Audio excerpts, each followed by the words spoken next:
ఈరోజు మన వాక్య భాగ అంశము పేతురును మార్చిన పునరుద్ధానపు శక్తి. పేతురును మార్చిన పునరుద్ధానపు శక్తి. లోకాసు వార్త 24వ అధ్యాయము 6వ వచనము. ఆయన ఇక్కడ లేడు, ఆయన లేచి ఉన్నాడు. ఈరోజు యేసుక్రీస్తు ప్రభువారు పునరుద్ధానుడై సమాధిని గెలిచి మరణాన్ని గెలిచి ఆయన చెప్పినట్లుగానే తిరిగి లేచిన వాడుగా ఉన్నాడు. ఆయన తిరిగి లేచినప్పుడు జరిగిన విషయాల గురించి నేను మాట్లాడుతున్నాను. ఈ యొక్క పునరుద్ధాన శక్తి ఏం చేసిందంటే పేతురును మార్చినది. ఎవరు మార్చినది? పేతురును మార్చింది. ఆయన ఇక్కడ లేడు, ఆయన లేచి ఉన్నాడు అంటున్నారు. అంటే ఇక్కడ మరణము అది చివరి మాట కాదు, దేవునిదే చివరి మాట. పేతురు యొక్క జీవితంలో కూడా దేవుడిదే మాట చెప్పాలనుకుంటున్నాడు. నువ్వు అనుకున్నది నీ జీవితంలో చివరి మాట కాదు. నువ్వు అనుకున్నది నీ జీవితంలో చివరి మాట కాదు. యేసుక్రీస్తు ప్రభువారి యొక్క జీవితంలో సైనికులు చివరి మాట ఒకటి అన్నారు. అక్కడున్న శాస్త్రులు, ప్రధాన యాజకులు చివరిగా ఒక మాట అన్నారు. ఆ యొక్క కోర్టు న్యాయాధిపతి చివరిగా ఒక మాట అన్నాడు. ఇక వారి జీవితంలో యేసు యొక్క విషయంలో అదే చివరి మాట అనుకున్నారు.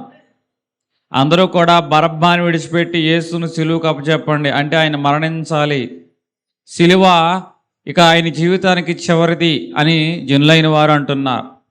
మన జీవితంలో మనము దేవుని ప్రణాళికలో ఉన్నంత వరకు మనుషుల మాటలు కానీ పరిస్థితులు కానీ మరి ఏది కూడా నీ జీవితంలో చివరి మాట కాదు.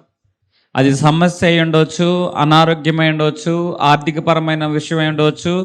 అదేది కూడా నీ జీవితంలో చివరి పరిస్థితి కాదు. దేవుడు నీకు తోడై ఉన్నట్లయితే దేవుని యొక్క మాటే నీ జీవితంలో చివరి మాట అవునుగాక. పేతురు యొక్క జీవితంలో ఇక నా బ్రతుకు విఫలమైపోయింది, నేను దేవునికి దూరం అయిపోయిన వాడిగా ఉన్నాను. బ్రతికి ఉన్నప్పుడు నేను చాలా మాటలు చెప్పాను, ఆయన ప్రేమిస్తున్నానని చెప్పాను, ఎవరు విడిచిపెట్టినా నేను విడిచిపెట్టనన్నాను. కానీ ఆయన సిలువకు అప్పగించబడినప్పుడు నాలో భయం అనిపించింది. మనసులో ప్రేమ ఉంది, కానీ భయాన్ని బట్టి, రోమా సైన్యాన్ని బట్టి, ప్రాణం మీద ప్రీతిని బట్టి నేను ఆయన ఎరగనని ముమ్మారు అబద్ధం ఆడాను అని పేతురు అంటున్నాడు. ఈరోజు పేతురును మనం గమనించినట్లయితే పేతురు మనలాంటి వ్యక్తే. పేతురు కూడా మనలాంటి వ్యక్తే. మనలాగా ఆయనకి కోపం ఉంది, తొందరపడే స్వభావం ఉంది. మనలాగా ఆయనకు కూడా వల్లబావినంత ప్రేమ ఉంది. ఒకసారి అంటూ ఉంటారు, ఈ అమ్మకి ఎచ్చొచ్చిన ఆగదు, పుచ్చొచ్చినా ఆగదు. పేతురుకి ఈ మాట అంటే బాగా అనిపిస్తుంది. ఎందుకంటే ఆయనకు ప్రేమ వచ్చిన ఆగడు, కష్టం వచ్చిన ఆగడు. కోపం వస్తే చెవి నరికేస్తాడు, ప్రేమిస్తే మాత్రం అట్లాగే మనుషుల్ని ప్రేమించేవాడుగా ఉంటాడు. అంటే ఇక్కడ పేతురు యొక్క జీవితాన్ని మనం చూసుకున్నట్లయితే సహజంగా మనలాగానే ఉంటుంది. ఒకసారి దేవుని కొరకు సాహసమైన కార్యాలు చేయడానికి పరిగెడతాడు, మళ్ళీ అదే సమయంలో అల్ప విశ్వాసంతో లోకం వైపు చూస్తూ ఉంటాడు. మన జీవితంలో కూడా అంతే కదా. ఈరోజు ఒక తీర్మానం చేసుకుంటాం, ఇక ఎన్నడూ కూడా ఆ మార్గంలో నడవడం, మళ్ళీ నా జీవితాన్ని మార్చుకుంటాను తీర్మానం చేసుకుంటావు. అయితే 4 రోజులు నిలబడతావు, కాసేపు ప్రార్థన చేస్తావు, కాసేపు వాక్యం చదువుతావు, కాసేపు దేవుని సన్నిధానంలో ఉంటావు. కొన్ని రోజులు అయిన తర్వాత నీకు వాక్యం చదవడం భారంగా ఉంటుంది, ప్రార్థన చేయడం భారంగా ఉంటుంది, దేవుని మందిరానికి రావడం ఇబ్బందిగా ఉంటుంది. ఒకప్పుడు అసలు నేను విడవనంటే విడవను, నేను ఉండాలేనయ్యా, నేను బ్రతకాలేనయ్యా అన్నా నువ్వే ఇప్పుడు ఆయన లేకోకుండా నువ్వు బ్రతుకుతున్నావు, జీవిస్తున్నావు. అంటే పేతురు జీవితంలో కూడా అదే, నువ్వు లేకపోతే నేను బ్రతకనయ్యా, నేను అందరికంటే ఎక్కువగా ప్రేమిస్తున్నానయ్యా. ఇదిగో ఏళ్లలో ఉన్నారు చూసారా, వీళ్ళందరూ ఎట్లా ఉన్నా కూడా ఏళ్ళలాగా మాత్రం నేను అన్నాను అని తన ప్రేమను వ్యక్తపరుస్తున్నా. అంటే పేతురుకి తన బలం మీద నమ్మకం ఎక్కువ. పేతురు తన ప్రేమ గొప్పది అనుకుంటున్న వాడిగా ఉన్నాడు. ఈరోజు దేవుడు కూడా నీతో ఇదే మాటలు మాట్లాడుతున్నా. మనము మన బలము చేత, మనము మన యొక్క జ్ఞానము చేత మనం ఎన్నడూ కూడా దేవుణ్ణి ప్రేమించలేము, ఎన్నడూ కూడా దేవుల్లో నిలవలేము. పేతురు ఏమనుకుంటున్నాడు, నా బలం నాకు ఉంది, నాకు గొప్ప విశ్వాసం ఉంది, కాబట్టి ఎన్ని అపాయాలు వచ్చినా ఎన్ని సమస్యలు వచ్చినా నేను దేవుని విడవను అనుకుంటున్నా. కానీ యేసుక్రీస్తు ప్రభువారు సిలువకు అప్పగించబడినప్పుడు ఏమైంది పేతురు బలం? యేసుక్రీస్తు ప్రభువారు సిలువ మోస్తున్నప్పుడు ఏమైంది పేతురు యొక్క ధైర్యము? వీధుల గుండా ఆయన తీసుకువెళ్తున్నప్పుడు ఏమైంది? పేతురు యొక్క సాహసం అంటే మన యొక్క సాహసమే కానీ, మన యొక్క బలమే కానీ, మన యొక్క శక్తే కానీ, మనుష్య బలము, మనుషుని యొక్క శక్తి, మనుషుని యొక్క జ్ఞానము దేవుని యొక్క కృప లేకోకుండా నిలవదు. దేవుని కృప లేకోకుండా నిలవదు. పేతురు ఏమనుకున్నాడు? నేను బలవంతుణ్ణి, నేను శక్తివంతుణ్ణి. కానీ దేవుని యొక్క కృప లేకపోవటం వలన వీధిలో చిన్నమ్మాయికి ఎగేస్తుంటే నేను ఎరగనన్నాడు. దేవుని కృప లేకపోవటం వల్ల ఆయన పట్టుకుంటే సాటుగా దాక్కున్నవాడుగా ఉన్నాడు. దేవుని కృప లేకపోవటం వల్ల ముమ్మారు అబద్ధమాడిన వాడుగా ఉన్నాడు. అంటే మన బలము అనేది దేవుని కృప లేకపోతే నిలవదు అని ఇక్కడ చాలా స్పష్టంగా అర్థమైంది. అంటే పేతురుకి ఎప్పుడు కూడా తన బలం మీద తనకు నమ్మకం ఎక్కువ. నేను బలమైన విశ్వాసిని, మిగతా వారికంటే నేను బలంగా ఉంటా, ఎవరు తప్పిపోయినా నేను తప్పిపోను అన్న ఆలోచన అనేది కనపడుతుంది. ఆత్మీయంగా చూసుకుంటే అతనిలో ఏముందంటే స్వీయ నమ్మకం ఉంది. పేతురు పడిపోవడానికి కారణం ఏమిటంటే మనం ఎక్కడ బలవంతులు అనుకుంటామో ఒక్కోసారి అక్కడే బలహీనలు కావచ్చు. మనం ఏ విషయంలో ప్రార్థనాపరులు అనుకుంటామో ఆ విషయంలో మనం ప్రార్థన లేకోకుండా బ్రతకవచ్చు. ఒక్కోసారి శరీరం సిద్ధంగా ఉంటుంది, ఆత్మ సిద్ధంగా అనేది ఉండదు. పేతురు జీవితంలో కూడా జరిగింది అదే. నేను విశ్వాసంలో బలవంతుణ్ణి అనుకున్నాడు, కానీ అదే విశ్వాసంలో పేతురు ఏమయ్యాడంటే బలహీనుడైపోయాడు. నేను ప్రార్థనలో బలవంతుడిని అనుకున్నాడు, కానీ ప్రార్థనకే పేతురు దూరం అయిపోయిన వాడుగా కనబడుచున్నాడు. అతడు శారీరకంగా బలవంతుడే, కానీ ఆత్మీయంగా దేవుణ్ణి ఆరాధించలేనటువంటి మిక్కిలి బలహీనుడిగా మార్చబడిన వాడుగా ఉన్నా. పేతురును చూసుకున్నప్పుడు మనల్ని మనమే చూసుకున్నట్టు అనిపిస్తూ ఉంటుంది. ఎందుకంటే కుటుంబంలో ఏదో కష్టం వచ్చింది, మనుషులు ఏదో మాట అంటున్నారు నిన్ను. అదేవిధంగా నిన్ను అర్థం చేసుకున్న వారే, నీతో నడిచిన వారే నీకు వ్యతిరేకంగా ఏదో ఆలోచన చేస్తున్న వారుగా ఉన్నా, నీకు వెంటనే ఏమనిపిస్తుందంటే నీ ఆలోచన అంతా కూడా దాని మీద ఉంటుంది. నీ సమస్యని దృష్టి అంతా కూడా దాని మీద కేంద్రీకరిస్తావు. నీ హృదయం అంతా కూడా దాని గురించే తప్పించిపోతూ ఉంటుంది. ప్రార్థనాపరుడు కదా, ఎందుకు ప్రార్థన మానేశావు? ఎవరో ఏదో అన్నారని నీ ఆలోచన అంతా రోజంతా కూడా నీ జీవితంలో సగం పైన సమయం అంతా కూడా ఆ సమస్య మీద దృష్టి కేంద్రీకరించి దేవునికి హృదయాన్ని దూరం చేసుకుంటున్నావు కదా. పేతురు కూడా మనలాంటి వాడే. యేసు సమాధికి అప్పగించబడినప్పుడు, సిలువుకి అప్పగించినప్పుడు సమస్య గురించి అతను ఆలోచన చేస్తున్నాడు, సమస్యలోనే అతను ప్రయాణం చేస్తున్నాడు. ఆ సమస్య ఏం చేస్తుందంటే అతన్ని దేవునికి దూరంగా చేస్తుంది. ఈరోజు నీ జీవితంలో సమస్యలు వచ్చిన ఏం చేయాలి? కీర్తనాకాడు అంటున్నాడు, కొండల తట్టు నా కనులు ఎత్తుచున్నాను. సమస్య వచ్చినప్పుడు ఆకాశమందు ఆసీనుడైన దేవుడు, అయ్యా ఆకాశమందు నువ్వు ఉండగా నీవు తప్ప నాకు ఇంకా దేవుడు ఎవరు ఉన్నారయ్యా అంటే సమస్యల్లో ఆ యొక్క దావీదు దేవుణ్ణి వెతికిన వాడుగా ఉన్నా. దావీదు దేవుని వెతికాడు కాబట్టి ఆయన గాఢాంధకార జిగట గల దొంగ ఊబిలో ఉన్నా కూడా దావీదు అంటాడు, అయ్యా నేనుందే చీకటి గల దొంగ ఊబే, కానీ నీ దండం ఉందే, నీ దుడ్డుకర్ర ఉందే, ఇది నన్ను ఆదరించిందయ్యా, నువ్వు నాకు కాపరిగా ఉన్నావయ్యా అని దావీదు అంటున్నవాడుగా ఉన్నాడు. అంటే మన జీవితంలో మనం ప్రార్థనా పరులమే, కానీ సమస్య వస్తే ప్రార్థన చేయలేం. మన జీవితంలో కొన్ని విషయాల్లో బలంగా విశ్వాసవీరులమే, కానీ మన సమస్యల గుండా మనం ప్రయాణం చేస్తున్నప్పుడు ఆ విశ్వాసం నుంచి తొలగిపోయి మనము బలహీనులుగా మార్చబడతాం. పేతురు తన బలాన్ని తను నమ్ముకున్నాడు, కానీ ఆత్మ అయితే బలహీనంగా ఉంది. శరీరం బలహీనంగా ఉంది కానీ శరీరం బలంగా ఉంది కానీ ఆత్మ ఎలాగుంది? పేతురికి బలహీనంగా ఉంది. కాబట్టి నేను ఎరగను అని ముమ్మారు అబద్ధం ఆడుతున్నాడు. మత్తయి సువార్త 26:41 ఏమంటున్నాడు? మీరు శోధనలో ప్రవేశించకుండా నిమిత్తము మెలకుగా నుండి ప్రార్థన చేయండి. అందుకే ఒక గడి అయినా కూడా మీరు మెలకుగా నుండి ప్రార్థన చేయలేరా అంటున్నావా? ప్రార్థన లేకపోతే మన జీవితంలో ఏముండదంటే బలము అనేది ఉండదు. పేతురు పట్టబడిన వాడుగా ఉన్నాడు. పేతురు ముమ్మారు అబద్ధమాడిన వాడుగా ఉన్నాడు. ఇప్పుడు ముమ్మారు అబద్ధమాడినప్పుడు కోడి ఏం చేసిందో తెలుసా? కొక్కరోకో అని కోత కూసింది. కొక్కరోకైన కోతరు కూసినప్పుడు పేతురు వైపు ఎవరు చూస్తున్నారంటే యేసు చూస్తున్న వాడుగా ఉన్నాడు. ఆయన కోపంతో చూడడం లేదు, పేతురుని నిందించడానికి చూడడం లేదు. ఆయన ఎట్లా చూస్తున్నాడు తెలుసా? పేతురుని, ఇదిగో పేతురు నువ్వు నాకు దూరం అయ్యావు అయినా పర్వాలేదు, ఇదిగో నువ్వు నన్ను ఆ విశ్వాసంలోంచి తొలిగిపోయావు అయినా పర్వాలేదు, ముమ్మారు అబద్ధం ఆడావు అయినా పర్వాలేదు, నువ్వు నాకు కావాలయ్యా పేతురు, నీ పరిస్థితి నన్ను దూరం చేయదు, నీ దుఃఖం నాకు దూరంగా నువ్వు ఉండలేవు, నువ్వు నాకు దూరం అవ్వచ్చు, నేను నిన్ను వెతుకుతున్నాను, నువ్వు నన్ను వెతకపోయినా నేను నిన్ను వెతుకుతాను పేతురు, నువ్వు నాతో మాట్లాడపోయినా నేను నీతో మాట్లాడతాను పేతురు, ఇదిగో ప్రభు, ఇదిగో పేతురు నీవు నన్ను తాకపోయినా నేను తాగుతా, నువ్వు నా దగ్గర రాకపోయినా నీ దగ్గర నేను వస్తానని ఆ కళ్ళల్లో ఆ భావం చెప్తుంది. కొంతమంది అంటూ ఉంటారు, కడుపులో ఉన్నదంతా కళ్ళల్లో గక్కుతుంది అంటూ ఉంటారు. అంతేనా? ఇప్పుడు యేసుక్రీస్తు ప్రభువారు కడుపులో ఉన్నదంతా కూడా కళ్ళల్లో చూపెడుతూ ఉన్నవాడుగా ఉన్నాడు. ఏం చూపెడుతున్నాడు? పేతురుల జాలి, పేతురుల అతడు ప్రేమను చూపెడుతున్నాడు. అతని కళ్ళల్లో కోపం లేదు, అతని కళ్ళల్లో అపరాధ భావం, తప్పు చేసావని ఎత్తి చూపే అనుభవం లేదు. అతని కళ్ళల్లో ఏముందంటే నశించిపోతున్న గొర్రెవే పక్షంగా ఆ యజమాని ఏ విధంగా అయితే వెతుకుతాడో తిరిగి దొరకపుచ్చుకోవాలని, ఇదిగో నువ్వు మంద నుంచి తప్పిపోయావు, నీకు జరగాల్సింది జరిగింది, నీకు ఎట్లాగా జరగాలి, నీకు ఇంకా గాయాలని ఆ కాపరనుడు, ఇదిగో ఎప్పుడైతే తప్పిపోయిన గొర్రెపిల్ల దొరికిందో కాపరి సంతోషపడతాడు. గాయాలు అతన్ని దుఃఖించవు, అదేవిధంగా తప్పిపోయిన అనుభవం అతను గుర్తురాదు, దూరంగా వెళ్ళిన అనుభవం గుర్తురాదు. అతను గుర్చెదలలో ఏంటంటే అతడు ఎంత దూరం వెళ్ళిపోయినా, అతనికి ఎంత గాయమైనా సరే, అతడు ఎంత బలహీనంగా ఉన్నా సరే, ఈ గొర్రె తిరిగి దొరికింది చాలు అని కాపరి ఏ విధంగా అయితే అనుకుంటాడో, యేసుక్రీస్తు ప్రభువారు కూడా పునరుద్ధానుడైన తర్వాత పేతురు యొక్క విషయంలో కూడా అదే అనుకుంటున్నాడు.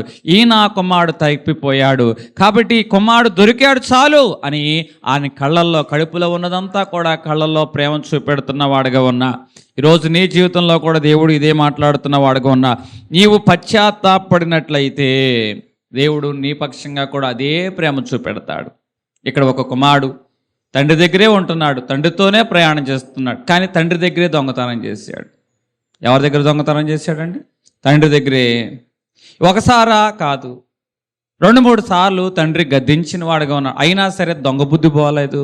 ఆ తండ్రికి ఎంతో వేదన, అయ్యో నా బిడ్డను ఎంతో భక్తిలో పెంచాలనుకుంటున్నానే, నా బిడ్డ ప్రయోజకుడు అవ్వాలనుకుంటున్నానే, తనగింటిలో తన సొమ్ము తానే దొంగతనం చేసుకుంటున్నాడే, ఎంత బాధాకరమైన విషయమో అని ఆ కుమారుని గురించి తండ్రి బాధపడుచున్నాడు. ఒకరోజు 2-3 సార్లు గద్దించినా కూడా ఆ గద్దింపుకు లోబడిన కుమారుడు ఏం చేశాడంటే ఈసారి తీవ్రమైన దొంగతనం చేశాడు. అప్పుడప్పుడు కాగితాలు తీసేవాడు, ఇప్పుడు ఏకంగా కట్లేదే దొంగతనం చేశాడు. ఏం దొంగతనం చేశాడండి? కాగితాల కట్లే దొంగతనం చేశాడు. దొంగతనం చేసినా కూడా అతడు తండ్రి ఎదుటే ఉండేవాడు. ఈసారి ఏంటో కానీ దొంగతనం చేసిన తర్వాత తండ్రికి దూరంగా వెళ్ళిపోయాడు. ఆ సొమ్మును బట్టో లేకపోతే తండ్రి మీద ఉన్న భయాన్ని బట్టో మరి ఏంటో కానీ ఆ సొమ్ము తీసుకుని వెళ్ళిపోయాడు. చాలా దూరం ప్రయాణం చేశాడు, చాలా అలవాట్లు కలిగిన వాడుగా ఉన్నాడు, తండ్రికి చాలా దూరం అయిపోయిన వాడుగా ఉన్నాడు. కొన్ని రోజులైన తర్వాత ఆలోచన చేస్తున్నాడు, ఇదిగో నా తండ్రి దగ్గరికి వెళ్తే నాకు తిరిగి నన్ను క్షమిస్తాడా, నా తండ్రి నన్ను ప్రేమిస్తాడా అన్న ఆలోచన అతనికి వచ్చింది. కానీ వెంటనే ఇదిగో ఎంత దుర్మార్గం చేసిన నా విషయంలో నా తండ్రి కనికరం చూపుడు, ఖచ్చితంగా నా మీద క్రోధం కలిగిన వాడుగా ఉంటాడని ఆగాడు. కానీ ఏది ఏమైనా సరే నా తండ్రి దగ్గరికి నేను వెళ్ళాలని ఒక నిర్ణయం ఏం చేసిందంటే తండ్రి దగ్గరికి అతను నడిపించేలా చేసింది. వెంటనే తండ్రి, ఇదిగో నువ్వు చేసిన తప్పుదేమేమిట్రా, నువ్వు ఎందుకు ఇట్లా చేసావు, నువ్వు అట్లా చేయొచ్చా అని తండ్రి ఏమైనా మందలిస్తాడేమో, కొడతాడేమో, దూషిస్తాడేమో అనుకున్నాడు. కానీ తండ్రి దగ్గర తెచ్చుకున్నాడు, హక్కును చేర్చుకున్నాడు, ముద్దు పెట్టుకున్నాడు. నువ్వు తిరిగి వచ్చావు చాలరా అని ఆ తండ్రి అంటున్న వాడిగా ఉన్నాడు. కుమారుడే ఆశ్చర్యపోయిన వాడిగా ఉన్నాడు తండ్రి చూపించిన వాత్సల్యాన్ని బట్టి. అట్లాగే ఈరోజు మన జీవితంలో కూడా మనము కూడా దేవునికి మనకి మన పాపాలు అడ్డుగా వచ్చినాయి. ఈ పాపాన్ని బట్టి మనం దేవునికి దూరంగా వెళ్ళిపోతున్న వారుగా ఉన్నా. అయితే మనముగా ఎంత ప్రయత్నం చేసినా కూడా ఈ పాపాలు మనం కడుక్కోలేము. మన నీతి క్రియలు, మన ధర్మకార్యాలు అవన్నీ కూడా ఆ పాపాన్ని మనం చెరుపుకోలేనంత పెద్ద గీతగా తయారైనాయి. క్రీస్తు రక్తం ఏం చేస్తుందంటే ఎవరైతే తన స్వకీయ రక్షకంగా క్రీస్తు అంగీకరిస్తారో, నువ్వు ఎంత పాపివైనా, నువ్వు దేవునికి ఎంత దూరంగా ఉన్నా ఆయన రక్తం చేత కడగబడినట్లయితే, నిర్దోషమైన గొర్రెపిల్ల రక్తం చేత ఎవరైతే కడగబడతారో వారు పరిశుద్ధులుగా మార్చబడతారు. ఈరోజు పేతురు దూరం అయిపోయాడు, కానీ దేవునికి దగ్గరగా వచ్చాడు. ఇదిగో పేతురు, నువ్వు అనుకుంటున్నావు నేను పాపాన్ని బట్టి దూరం అయిపోయాను, చేసిన అబద్ధాన్ని బట్టి దూరం అయిపోయాను, కానీ నీ నేను ఉన్నతమైన ప్రణాళిక కలిగి ఉన్నానో అంటున్నాడు. ఈరోజు నీవు నేను కూడా ఇంతే కదా, ఏదో లోపం చేసి ఏదో తప్పిదం చేసి దేవునికి దూరం అయిపోయాం. కానీ నీవు ఆయన దగ్గరికి వెళ్ళకోకుండానే ఆయన నీ దగ్గరికి వస్తున్నాడు. నువ్వు ఆయన గురించి ఆలోచించట్లా, కానీ ఆయన నీ గురించి ఇదిగో నేను పునరుద్ధానుడై ఉన్నా కదా, ఆ పేతురు ఎక్కడున్నాడు, ఆ పేతురు చెప్పండి, ఆ పేతురుని పిలవండి. ఇక్కడ పిలుస్తుంది పేతురా యేసుక్రీస్తు ప్రభువారా అంటే పేతురు పిలవకముందే యేసుక్రీస్తు ప్రభువారు పిలుస్తున్నారు. పేతురు ఆలోచించకృతమే యేసుక్రీస్తు ప్రభువారు ఆలోచిస్తున్నారు. పేతురు సమీపించకృతమే యేసుక్రీస్తు ప్రభువారే పేతురుని ఏం చేశాడు, సమీపించిన వాడుగా ఉన్నాడు. ప్రేమ, యేసయ్య ప్రేమ. ఎట్లాంటి ప్రేమ? పడిపోతుంటే పట్టుకున్న ప్రేమ. పడిపోతుంటే పట్టుకున్న ప్రేమ ఇది. కాబట్టి నీవు చూడకపోయినా, నువ్వు పిలవకపోయినా, నువ్వు రాకపోయినా ఆయనే పిలుస్తాడు, ఆయనే సమీపిస్తాడు, ఆయనే నీ జీవితాన్ని కడతాడు. అటువంటి ప్రేమ అది. ఈరోజు తప్పిపోయిన గొర్రె యొద్దకు ఆయన వచ్చిన వాడుగా ఉన్నాడు. నశించిపోతున్న మానవుని యొద్దకు దేవుడు వచ్చిన వాడుగా ఉన్నాడు. నీవు నేను నశించిపోవడం ఇష్టం లేదు. ఆ రోజు పునరుద్ధారణ యేసుక్రీస్తు వారు చేస్తున్న మాట ఏమిటంటే, ఇదిగో పేతురెళ్ళ నేను ఉన్నతమైన ప్రణాళిక కలిగి ఉన్నా, ఆ ప్రణాళికలో అతడు భాగమై ఉండాలి, అతడు నశించిపోకూడదు. ఈరోజు ఒక శుభవార్త ఏమిటో తెలుసా? తల్లి గర్భంలో రూపించబడక మునిపే దేవుడు నీ ఎడల నా ఎడల ఉన్నతమైన ప్రణాళిక కలిగి ఉన్నాడు. ఆ ప్రణాళిక నెరవేరే క్రమంలో నీలో నాలో దేవునికి అడ్డంగా వచ్చే పాపాలు ఉన్నాయి. దేవునికి మనం దూరమై ఉండవచ్చు, కానీ నీకు కలిగిన నాకు కలిగిన దోషమైన పాపమైన దేవుని ప్రణాళికలో నుంచి నిన్ను దూరం చేయదు. హల్లెలూయా. పేతురు దేవుని ప్రణాళికలో భాగం ఉన్నాడు కాబట్టి అతడు దేవునికి దూరమైనా కూడా ఆయన ప్రణాళిక దూరం అవ్వలేదు. అలాగే నీకు కూడా నేను చెప్తున్న మాట, నువ్వు దేవునికి దూరం అయ్యే వచ్చావు కానీ దేవుని ప్రణాళిక నువ్వు దూరం కాలేదు. హల్లెలూయా. దేవుడు పేతురు దేవుని ప్రణాళికలో ఉన్నాడు కాబట్టి ఇప్పుడు ఎక్కడ నడిపిస్తున్నాడంటే బండ మీద సంఘాన్ని కట్టే బాధ్యతలోకి ఆ యొక్క పేతురును నడిపిస్తున్న వాడుగా ఉన్నాడు. ఈరోజు మనము కూడా మన కుటుంబంలో మాటలతో బాధ పెట్టిన వారుగా ఉన్నాం. కొన్ని ప్రవర్తన సంబంధమైన విషయాల చేత మనం బాధ పెట్టిన వారుగా ఉన్నాం. కొన్ని తప్పుడు నిర్ణయాలు తీసుకుంటున్న వారుగా ఉన్నాం. కొన్నిసార్లు మన వల్ల ఇంకొకరికి నిరాశలు అనేవి తీసుకొచ్చిన వారుగా ఉన్నాం. కుటుంబంలోనే మాటల ద్వారా కానీ, తప్పుడు నిర్ణయాలు కాని వల్ల కానీ, లేకపోతే నిరాశపూరితమైన అనుభవాలు మన ద్వారా కుటుంబంలో జరుగుతున్నాయి. నువ్వు అనుకుంటున్నావు, ఇదిగో నేను మాట చేత గాయపడ్డా, తప్పుడు నిర్ణయం తీసుకున్నా, నిరాశలోకి నడిపించా, ఈ కుటుంబం నన్ను ప్రేమిస్తుందా, ఈ కుటుంబం నన్ను చేరదీస్తుందా? కానీ తల్లి కంటే మిక్కటమైన ప్రేమతో దేవుడు నిన్ను ప్రేమించును గాక, నిన్ను ఆదరించును గాక, నిన్ను నిలబెట్టును గాక. పేతురును దేవుడు ఏ విధంగా అయితే ఆదరించి నిలబెట్టాడో మనలో కూడా ఈ పునరుద్ధాన శక్తి ఆదరించి నిలబెట్టును గాక. హల్లెలూయా. పునరుద్ధానపు ప్రభువు పిలుస్తున్నాడు, ఇదిగో పేతురు రా, నీ పాపము ఇదిగో రా, మన వివాదం తీర్చుకుందాం. నీ పాపము గొర్రెబొచ్చు వలె ఎలాగా ఉన్నా కూడా, కెంపు వలె ఎర్రగా ఉన్నా కూడా రా, మన వివాదం తీర్చుకుందాం, గొర్రెబొచ్చు వలె తెల్లగా చేసుకుందాం అంటున్న వాడుగా ఉన్నాడు. అంటే దేవునికి మనకి ఏమొచ్చిందంటే పాపం అడ్డుగా వచ్చింది, కానీ దేవుడు పిలుస్తున్న వాడుగా ఉన్నాడు. పిలుస్తున్నాడు, ప్రియమైన యేసు పరిశుద్ధ స్థలమునకు నీవు నీ ఇంటి వారు నీతో ఉండువారు పరిశుద్ధ స్థలమునకు రమ్మంటున్న వాడుగా ఉన్నాడు. రా, ఏ రోగివైనా ఏ పాపివైనా దేవుడు నీతో పాటు ఉండి నీ ఎద్దకు వచ్చి నీ పాపాన్ని గడిచి నీ రోగాన్ని స్వస్థపరిచి నిన్ను ఆయనలోకి నడిపించడానికి సిద్ధంగా ఉన్నాడు అని ఒక భక్తిపరుడు ఒక చరణంలో రాస్తున్న వాడుగా ఉన్నాడు. ఆయన పిలుస్తున్నాడు రక్షణ నిమిత్తమై. పునరుద్ధానుడైన క్రీస్తు తన శక్తిని నీకు చూపించిన నిమిత్తమై, తన శక్తిని నీకు కలగజేయడం నిమిత్తమై, కొత్త జీవితము నీకు ఇచ్చిన నిమిత్తమై ఆయన పిలుస్తున్న వాడుగా ఉన్నాడు. పేతురు అనుకుంటున్నాడు నేను పాపిని, పేతురు అనుకుంటున్నాడు నేను అబద్ధం ఆడాను, పేతురు అనుకుంటున్నాడు నేను బలహీనుని, పేతురు అనుకుంటున్నాడు నేను దేవుడి నుంచి దూరం అయిపోయాను. అందుకే అతడు మరలా వలలో పట్టుకుంటున్నవాడు, మరలా పాత జీవితంలోకి వెళ్ళిపోతున్నాడు, మరలా సముద్రాన్ని ఆధారం చేసుకుంటున్నాడు, మరలా చేపలు పట్టి వృత్తిలోకి వెళ్ళిపోతున్న వాడుగా ఉన్నాడు. మన జీవితంలో కూడా చాలాసార్లు అంతే. దేవునికి దూరం అయిపోయినప్పుడు, పరిస్థితులు మనకు అనుకూలంగా లేనప్పుడు ఏదైతే వదిలిపెట్టామో మరలా దాన్నే పట్టుకుంటాం, ఏదైతే వదిలిపెట్టామో మరలా దాన్నే పట్టుకుంటాం. ఈరోజు సహజంగా మానవులు ఎందుకు బలహీనలైపోతున్నారు అంటే, ఏదైతే మనము వదిలిపెట్టి దేవుల్లో నడవడానికి స్థిర నిర్ణయం తీసుకున్నామో బలహీనలైన వారంట మరలా దాన్నే పట్టుకునే అవకాశం ఉందటండి. పేతురు లాంటి వాడినే ఏమైందో తెలుసా? ఏ వలలైతే వదిలిపెట్టాడు, ఏ దోనైతే వదిలిపెట్టాడు, ఏ వృత్తి అయితే వదిలిపెట్టాడు, ఏ సముద్రం అయితే వదిలిపెట్టాడు, ఇప్పుడు మరలా బలహీనుడైన తర్వాత దాన్నే పట్టుకుంటున్న వాడిగా ఉన్నాడు. ఎంత ప్రమాదమో చూసారా? మనం బలహీనమైతే, దేవులోంచి తప్పిపోతే ఏదైతే మనం వదిలిపెడతామో దాన్నే మనము పట్టుకునేవారుగా ఉంటాం. అయితే దేవుడు ఆ సమయంలో కూడా, పేతురు నీవు నన్ను ప్రేమిస్తున్నావా? పేతురు నీవు నన్ను ప్రేమిస్తున్నావా? ఆ రోజు పేతురు ముమ్మారు అడుగుచున్నవాడుగా ఉన్నాడు. పేతురు యొక్క గుండె బద్దలైపోతూ ఉంది. కోడి 3 సార్లు కూటును బట్టి అతని హృదయం ముక్కలైంది. కానీ ఇప్పుడు మరలా అంటున్నాడు, పేతురు నీవు నన్ను ప్రేమిస్తున్నావా? ఎందుకంటే దేవుడు ఆ ప్రేమను ఎందుకు జ్ఞాపకం చేస్తున్నాడు తెలుసా? దేవుడు నిన్ను వాడుకోవాలనుకుంటున్నాడు, దేవుడు నిన్ను నిలబెట్టాలనుకుంటున్నాడు. మనం అనుకుంటాం, ఇదిగో దేవుని దగ్గరికి వచ్చాం, మా తప్పుల్ని జ్ఞాపకం చేస్తున్నాడు కాబట్టి మనకేదో శిక్ష విధిస్తాడు అనుకుంటున్నాం. కానీ దేవుడిని పిలుస్తున్నాడంటే చేసిన దానికి శిక్ష విధించడానికి కాదు, దేవుడిని పిలుస్తున్నాడంటే నీ లోపాలు ఎత్తిపుచ్చడానికి కాదు, దేవుడిని పిలుస్తున్నాడంటే అర్థమో ఇంకో పెద్ద బాధ్యత నీకు అప్పచెప్పబోతున్నాడని అర్థం. హల్లెలూయా. అందుకే పేతురు, నువ్వు నన్ను ప్రేమిస్తున్నావా? పేతురు, నువ్వు నన్ను ప్రేమిస్తున్నావా? ఎందుకు అడుగుతున్నాడు తెలుసా? ఇదిగో పేతురు, నేను నీకు ఒక పెద్ద బాధ్యతను అప్పచెప్పాలనుకుంటున్నానయ్యా. నా సంఘాన్ని, నా గొర్రెలు కాసే బాధ్యత నీకు అప్పచెప్పాలనుకుంటున్నానయ్యా. బండ మీద సంఘాన్ని ఇవ్వాలనుకుంటున్నా పేతురు. నీ ద్వారా అనేక మంది రక్షించబడాలని ఉన్నతమైన ప్రణాళిక కన్నా నీవు నన్ను ప్రేమిస్తున్నావా? ఒకసారి మనం తప్పిపోయినప్పుడు దేవుడిని నన్ను ఇదే అడుగుతాడు, నీవు నన్ను ప్రేమిస్తున్నావా?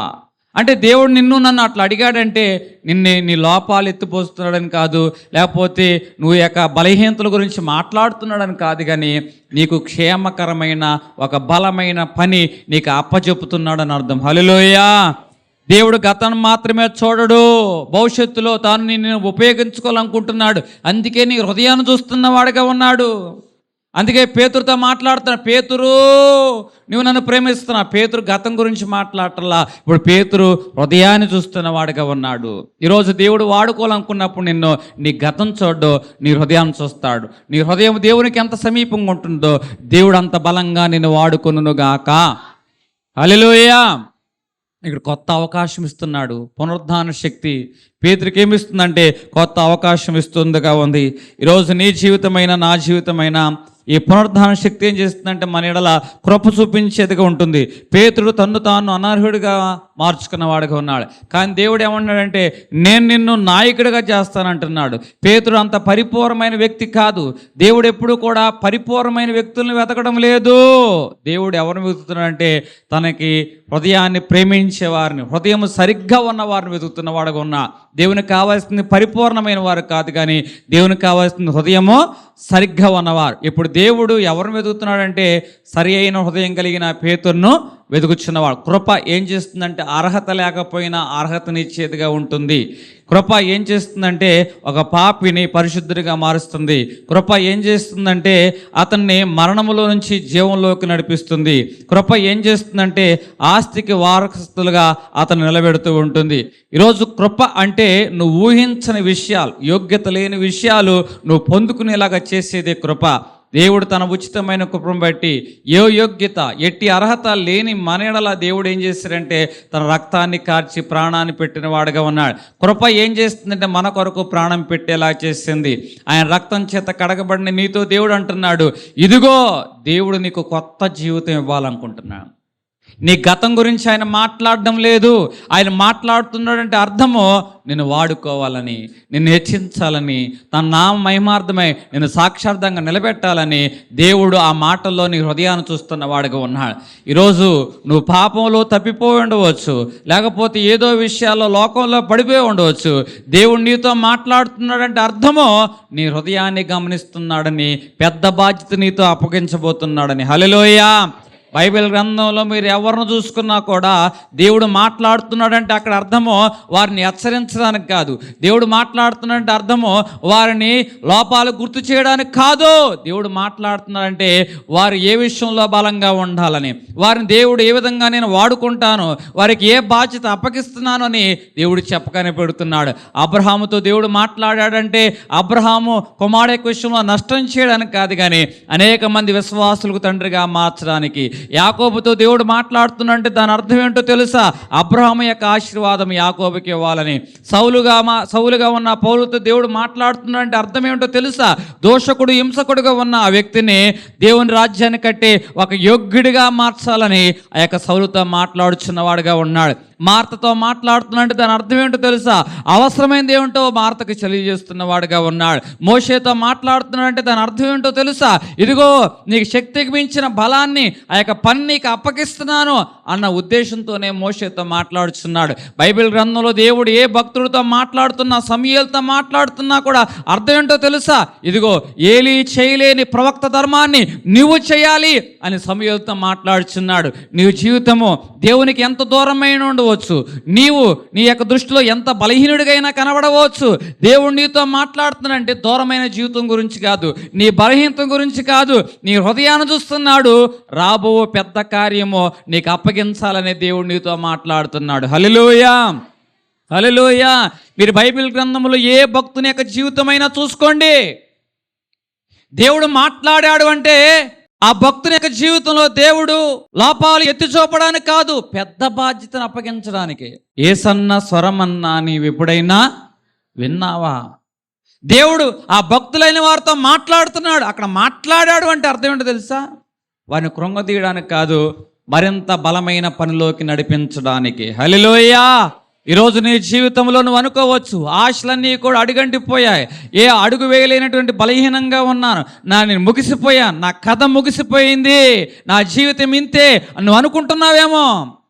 ఎక్కడైతే నీవు ఆగిపోయావు అనుకుంటున్నావో దేవుడు అక్కడి నుంచి నీ పనిని ప్రారంభించునుగాక. దేవుడు శిథిలాల్లోంచి దేవుడు నిన్ను నిర్మించునుగాక. హల్లెలూయా. ఎందుకంటే ఆ యెరూషలేము గోడలు కూలిపోయిన గోడలను దేవుడు నిర్మించలేదా? నువ్వు ఏ విషయంలో పడిపోయిన వాడుగా ఉన్నావో అక్కడే దేవుడు నిన్ను నిలబెట్టునుగాక. ఇక్కడ ఒక వ్యక్తి యాక్సిడెంట్ అయింది, ఎమర్జెన్సీ, హాస్పిటల్ తీసుకెళ్లారు, చాలా రక్తం పోయింది, ప్రాణం పోయే పరిస్థితి.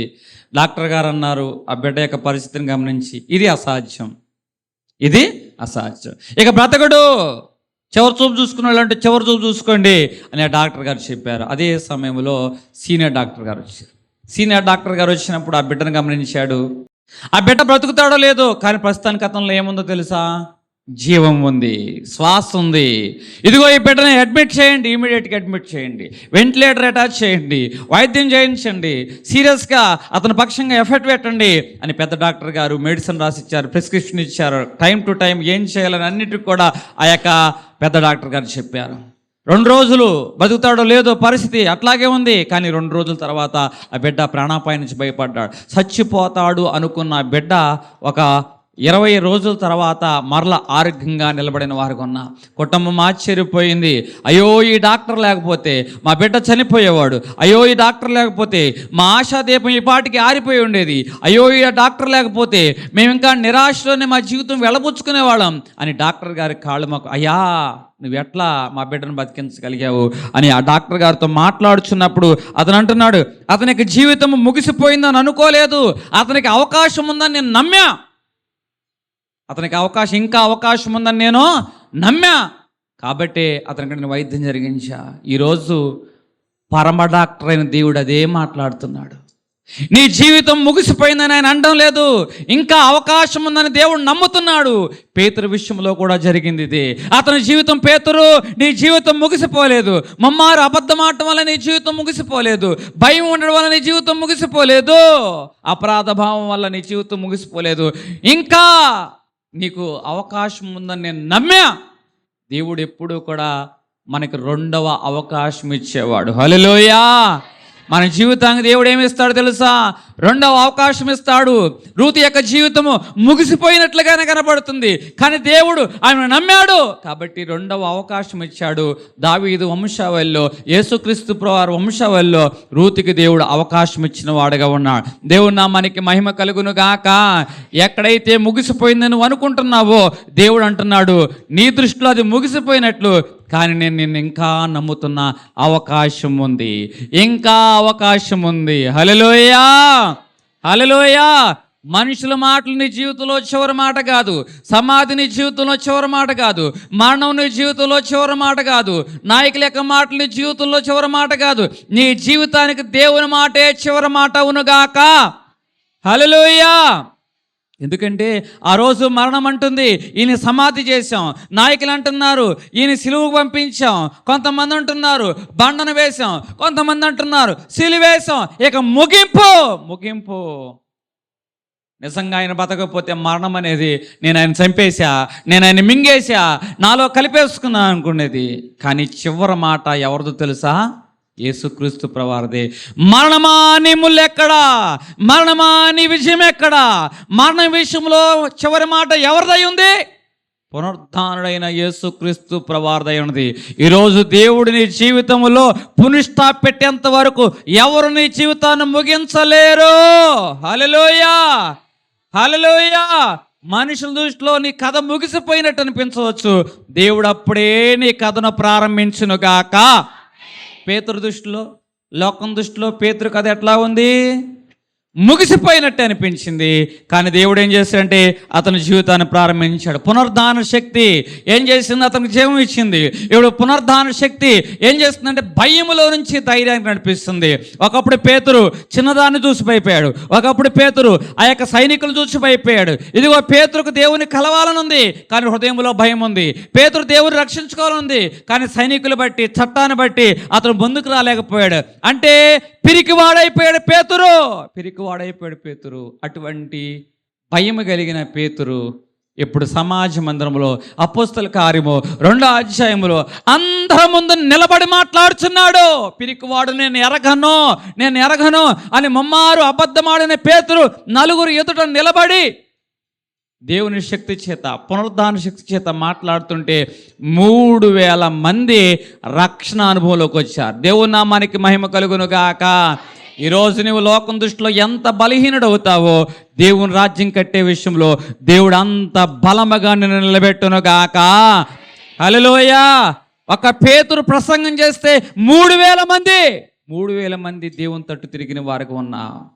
అబద్ధమాడిన పేతురు నోట్లో నుంచే దేవుడు తన వాక్కును పంపించాడు. ఆ పేతురు వాక్కు ద్వారా అనేక మంది దేవుని తట్టు తెప్పగలిగిన వారుగా ఉన్నారు. ఈరోజు భయం ఏం చేస్తుందంటే మన విశ్వాసాలు మూసేస్తుంది. ప్రజలు ఏమనుకుంటారు, వారి ద్వారా ఏం ప్రమాదం వస్తుందో, వీరి ద్వారా ఏం ప్రమాదం వస్తుందో, మన జీవితము ఏమైపోతుందో అని ప్రజల గురించి నువ్వు ఆలోచన చేస్తున్నావు. అందుకే నీలో భయం వచ్చింది. అందుకే ఈ భయం నీ విశ్వాసాన్ని ఏం చేసిందంటే మూసివేసింది. పేతురు జీవితంలో జరిగింది ఇదే కదా. అతని జీవితంలో భయం వచ్చింది. ఆ భయం ఏం చేస్తుందంటే అతని యొక్క విశ్వాసాన్ని మూసివేసిందిగా ఉంది. ఈరోజు నీ జీవితంలో కూడా ఈ పునరుద్ధాన దేవుడు ఏమంటున్నాడంటే, నువ్వు ఏ విషయంలో బలహీనుడుగా ఉన్నావో ఈ పునరుద్ధాన శక్తి నీకు ధైర్యం ఇచ్చును గాక. హల్లెలూయా. ఒకప్పుడు స్కూల్లో ఒక క్లాస్ వారు అసెంబ్లీ నిర్వహించాలి. ఆ రోజు మాకు వచ్చింది అసెంబ్లీ. మా క్లాస్ వారికి మాస్టర్ గారు నన్ను పిలిచి ఈరోజు ఒక అంశం మీద నువ్వు మాట్లాడాలన్నప్పుడు నేను 4 రోజుల పాటు ఆ అంశాన్ని సిద్ధపడ్డాను. అప్పుడు 7th క్లాస్ చదువుతూ ఉన్నా. నేను ఆ ఒక అంశం మీద మాట్లాడడానికి నేను సిద్ధపడినప్పుడు సరే మా స్కూల్ అసెంబ్లీ వచ్చింది. ఒక అంశం గురించి మాట్లాడడం మొదలుపెట్టాను. 5 నిమిషాలు మాట్లాడాలి. 1 నిమిషం వరకు ఆక్కోకుండా మాట్లాడాను. కానీ 2వ నిమిషం వచ్చిన తర్వాత భయం అనిపించింది. ప్రిపేర్ అయినవన్నీ కూడా మర్చిపోయా.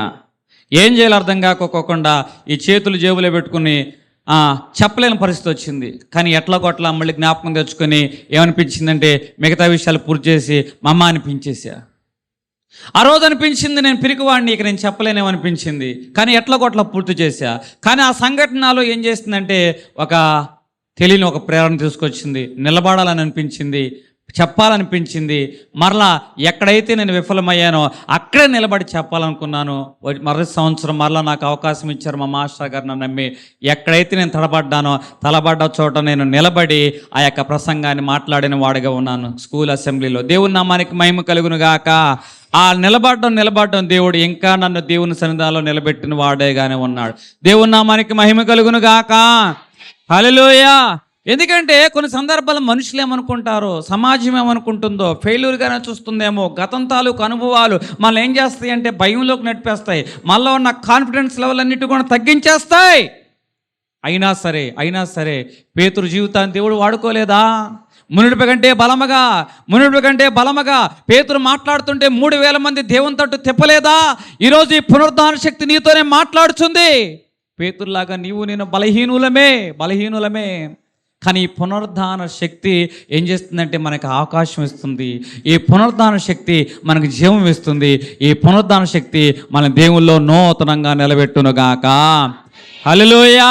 పునరుద్ధాన శక్తి పేతురుని బలపరిచినట్లుగా ఈరోజు ఎవరు ఏ విషయంలో బలహీనలో ఉన్నారో ఈ మృత్యుంజయుడైన యేసుక్రీస్తు ప్రభువారు వారందరినీ బలపరచునుగాక. దేవుడి కొద్ది మాట వినికిడిలో దీవించునుగాక.